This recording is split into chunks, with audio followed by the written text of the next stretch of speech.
En este momento nos disponemos a entrar en la estación de grabados rupestres de Lomo Gordo, que se encuentra aproximadamente a 1 kilómetro de la de Tamarahoya que acabamos de ver.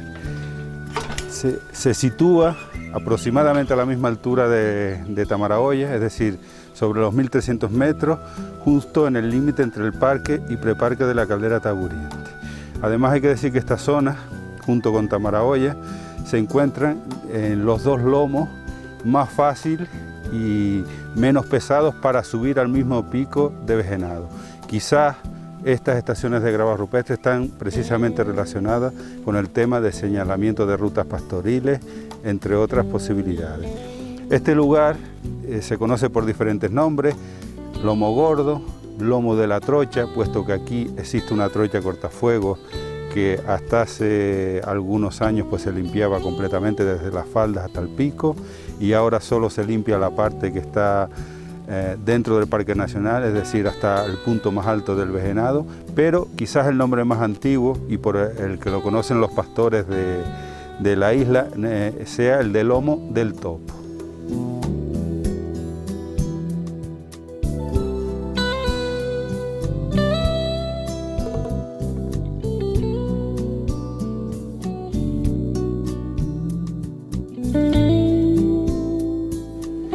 La estación fue descubierta en 1982, al mismo tiempo que los petroglifos de La Fajana y el cementerio del Paso.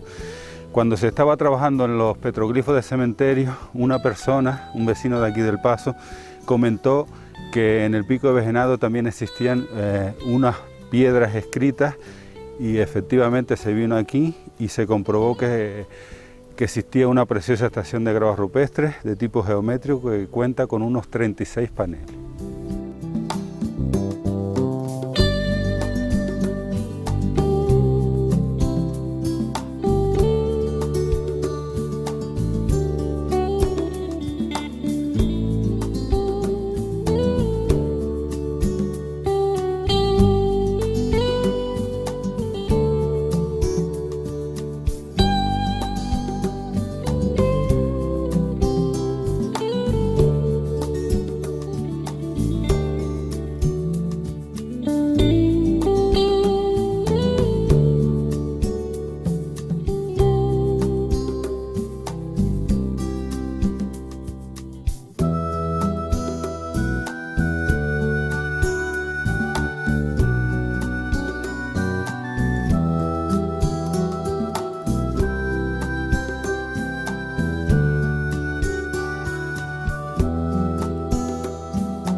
La estación se extiende por la parte superior de un lomo, donde abundan los pequeños afloramientos rocosos, durante una longitud de aproximadamente unos 80 metros.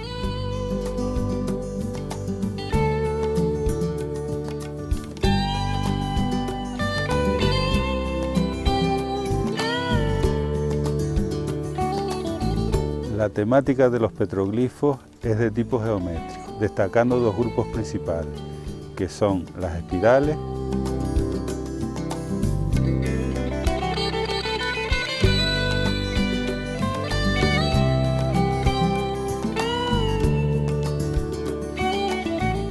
los meandriformes.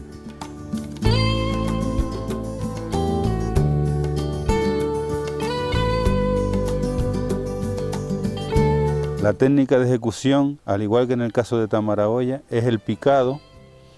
es decir, golpeando con otras piedras. Lo que pasa que en este caso, en este panel en concreto, que es el más bonito de todo el conjunto, aparte del picado, posteriormente los grabados fueron abrasionados con otras piedras puntiagudas para obtener un círculo más perfecto y más profundo. Además, en este panel hay que destacar un hecho muy interesante y que se repite escasamente en la prehistoria de La Palma, y es que en esta zona de aquí vemos claramente cómo el panel fue hecho en dos momentos bien diferentes. Así, por ejemplo, tenemos esta espiral de aquí y con posterioridad se hizo esta otra encima, que está encima de la mayor, ¿no? Estos casos no son muy frecuentes y, por ejemplo, recientemente, al restaurar los grabados del cementerio del Paso, también hemos comprobado allí varios ejemplos de este tipo. La estación de grabados rupestres de Lomo del Topo también ha sido muy afectada tanto por los agentes atmosféricos como por la acción antrópica. En este caso hay que decir que todo el frente norte fue en su momento ocupado por los escombros vertidos al realizar la pista que delimita el parque y preparque, y una parte de los paneles se vio afectada por esas piedras que provocaron, como ven aquí, estas enormes grietas que han ido separando unos bloques de otros y que, sin duda, en muy poco tiempo provocarán que se rompan completamente. En la actuación que se llevó a cabo hace unos años se ha procedido a la consolidación, como pueden ver aquí en esta zona, de algunas de las grietas más pequeñas para evitar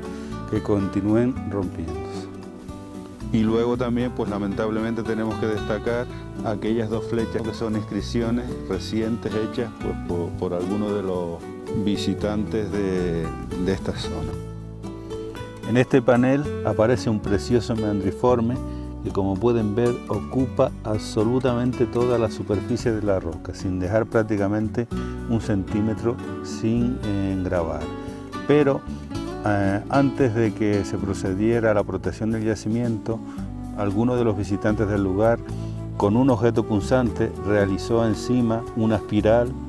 que ocupaba prácticamente toda la superficie de la roca, aunque afortunadamente no era demasiado profunda, y la empresa restauradora que realizó los trabajos pudo sacar esa impronta de encima del motivo prehispánico. Uno de los trabajos más arduos que se llevó a cabo en este yacimiento, y hay que agradecérselo a la Unidad de Medio Ambiente del Cabildo Insular de La Palma, fue la limpieza de toda la vegetación que cubría el yacimiento arqueológico. Hay que tener en cuenta que, como decía antes, esto se conoce también como Lomo de la Trocha, puesto que existía una trocha cortafuegos que ocupaba desde las faldas del Pico de Vejenado, desde la montaña Tamarahoya, al Lomo del Topo. Sin embargo, esta trocha funcionó así hasta los años 80, pero a partir de esa fecha solo se limpia lo que es el tramo del Parque Nacional, es decir, desde la orilla de la pista hasta los bordes de la caldera, mientras que esta última pues paulatinamente se ha ido cubriendo completamente de pinos, ¿no? De tal forma que era casi imposible encontrar muchos de los grabados que estaban cubiertos pues, por el pinillo o por los propios pinos, por los amagantes, los corazoncillos, etc. La ubicación de la estación de grabados rupestres del Lomo del Topo junto a la pista del Pinar de Ferrer y el creciente número de visitantes incontrolados al lugar aconsejó, en este caso a la Consejería de Cultura, Educación y Patrimonio Histórico del Cabildo de La Palma, proceder a la protección del yacimiento. Se hizo, al igual que en el caso de Tamarahoya, también contando con fondos del Organismo Autónomo de Parques Nacionales, y los trabajos se llevaron a cabo en 3 fases bien diferenciadas a partir del año 2002. La primera de ellas consistió en el desescombro de todo el frente norte de la estación de grabados rupestres, que estaba completamente cubierto por los vertidos que se colocaron encima de los grabados cuando se hizo la pista que delimita el parque y preparque. De hecho, al retirar esos grabados aparecieron 2 paneles nuevos. La segunda actuación consistió en la protección mediante un vallado metálico de toda la estación de grabados rupestres, y la tercera y última consistió en dos actuaciones. Por un lado, hay que decir que la unidad de medio ambiente del Cabildo de La Palma procedió a la limpieza de todo el tramo de trocha por el que se extiende la estación de grabados rupestres, y que, como pueden ver, pues aunque los pinos están volviendo a crecer,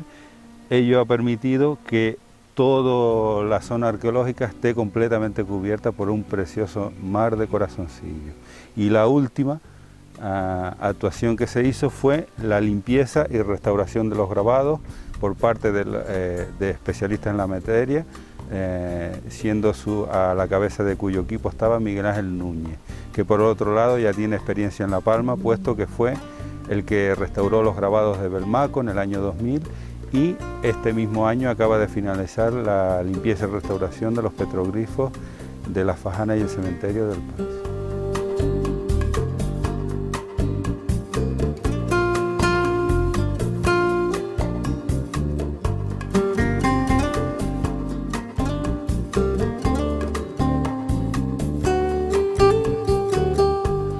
Nos encontramos en las laderas del Pico de Vejenado, al este de la estación de grabados rupestres de Lomo Gordo. En esta zona, que ya está dentro del Parque Nacional de la Caldera Taburiente, a unos 300 metros aproximadamente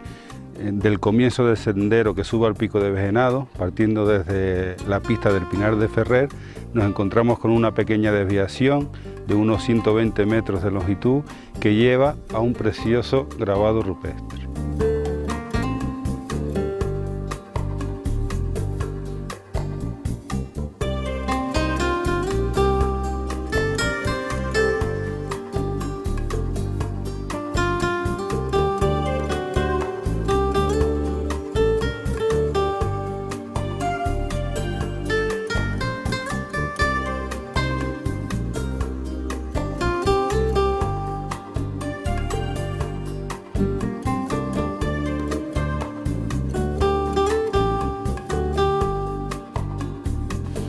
Esta estación de grabados rupestres,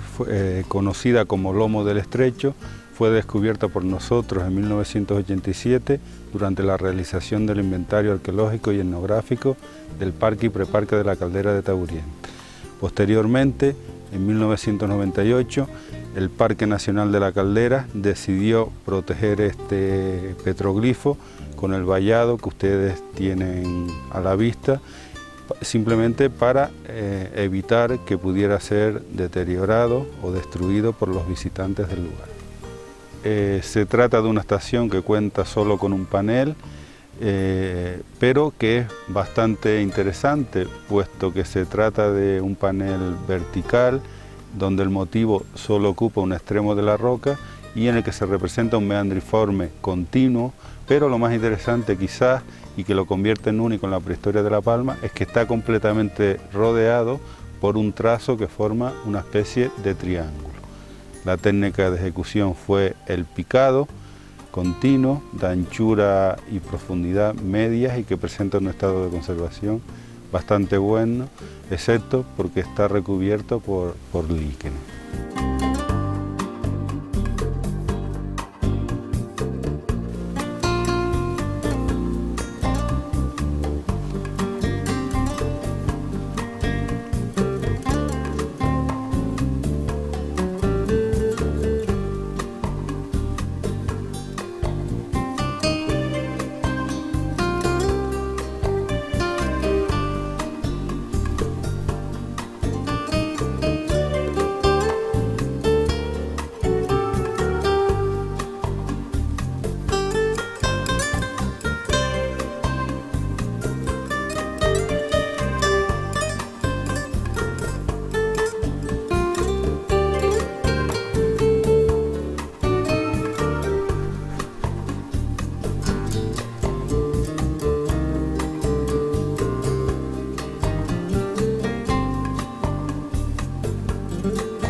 Uno de los datos más interesantes de este petroglifo es su ubicación, puesto que se encuentra en la parte superior de una pequeña ladera, lo cual hace posible que se pueda ver desde casi 100 metros antes de llegar a él. Este tipo de ubicación solo se repite en muy contadas ocasiones, y hay otro caso también aquí en las laderas del Vejenado, pero bastante más al oeste, que es en la zona de Tiramacil, donde se trata de unos petroglifos que están hechos para que se vea. Entonces, una de las hipótesis sobre el posible significado de los grabados es que podrían estar delimitando zonas de pasto o de campos de pastoreo. En este caso podría tratarse efectivamente de una especie de señal o marca para otros pastores que se acercaban a la zona, y se trataba de decirles: ojo, tengan cuidado que estos pastizales que hay en los alrededores pertenecen al clan o al linaje cual, ¿no?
Las laderas del Pico de Vejenado eran absolutamente vitales para los benavaritas que vivían en el cantón de Aridane. En este cantón existían una serie de grandes poblados, de cuevas y de cabañas, que desde la cumbre hasta la costa, los más importantes son los de Riachuelo, el Barranco de los Cardos, las cuevas de Herrera, el Rincón y los numerosos núcleos situados en el Barranco de Torres. Estas laderas constituían un gigantesco campo de pastoreo en el cual permanecían los benavaritas la mayor parte del año, hasta que llegaba el verano, donde seguramente no tenían ningún inconveniente en penetrar hacia el interior de la caldera a través de los numerosos lomos que parten desde los bordes del Pico de Vejenado. Pero es que además, también en el Pico de Vejenado, los benavaritas encontraban buena parte de un alimento que obtenían a través de la recolección vegetal. Por ejemplo, las fuentes no históricas señalan que los benavaritas desconocían la agricultura porque la isla era tan abundante de semillas silvestres que hacía innecesaria la práctica de esta actividad. Y en este caso, por ejemplo, Abreu Galindo señala que el gofio lo hacían a través de la molienda de los granos de la magante. Aquí tienen, por ejemplo, una planta de la magante con la flor y las casullas y los pequeños granos que forman parte de estas casullas cuando se secan. Claro, el problema es que si se fijan, los granitos son tan pequeños que la verdad que resulta difícil entender cómo eran o podían moler estos granos para obtener gofio. Quizás es que los benavaritas llamaban a magante a otra planta. Por otro lado, también hay que decir que tanto la flor de la magante como las casullas eran una auténtica golosina para las cabras. Además era un pasto muy bueno de rendimiento lechero. Entonces, si esta semilla la utilizaban para hacer gofio, ello implicaba que los benavaritas debían proteger grandes extensiones de pinares para poder recolectar estas semillas, puesto que si no, simplemente pues las cabras se las comían. Las laderas del Pico Vejenado, además, no solo eran utilizadas como campo de pastoreo, sino que también hemos localizado abundantes poblados de cabañas, incluso por encima de los 1500 metros. Estamos en una de estas construcciones prehispánicas, aquí la pueden ver, de planta aproximadamente oval, con una anchura máxima de unos 2 metros y con un sistema constructivo característico de las construcciones prehispánicas, hechas con varias hileras de piedras de diferentes tamaños, cuya voluminosidad va decreciendo desde la base hacia la parte alta. Seguramente la altura no superaría el 1,50, 1,60 metros, y luego serían cubiertas con techumbre vegetal hecha a base de troncos de pino, los ramajes de codeso, de tagasaste, es decir, de los arbustos que encontraban en la zona. Pero en este caso además se da una circunstancia curiosa, y es que incluso en una de las piedras que formaba parte del muro de la cabaña prehispánica nos encontramos con un grabado rupestre, como este que vemos aquí, y además muy cerca, apenas unos 2,5 metros, encontramos otro petroglifo, que es este que nos encontramos, y en las inmediaciones hay otras 2 estaciones de grabados rupestres. Además, como en el caso anterior, se da el caso curioso de que este motivo que ustedes ven aquí, por ejemplo, es un meandriforme bastante sencillo, pero que está unido, es decir, que forma una especie de circuito cerrado, lo cual no suele ser habitual en este tipo de inscripciones, y que podría significar, igual que el caso anterior, ¿no?, una especie de marca de propiedad.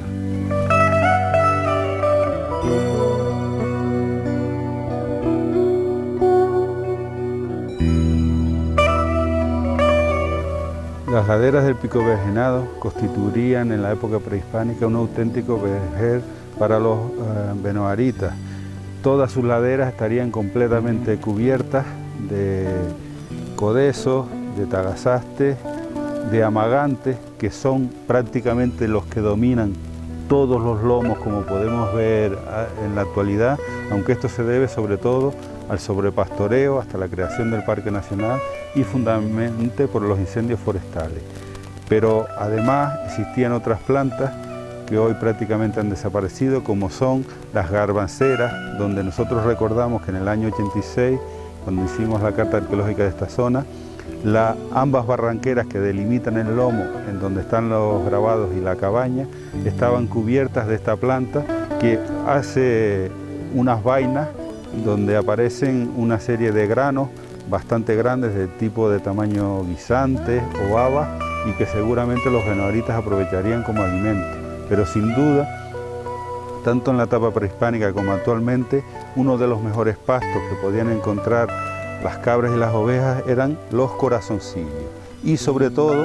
en la época cuando llegaba el verano, como en esta ocasión, cuando la flor se convertía en vainas de granos, de semillas, que eran un excelente pasto, tanto como rendimiento lechero como también para el engorde de los animales.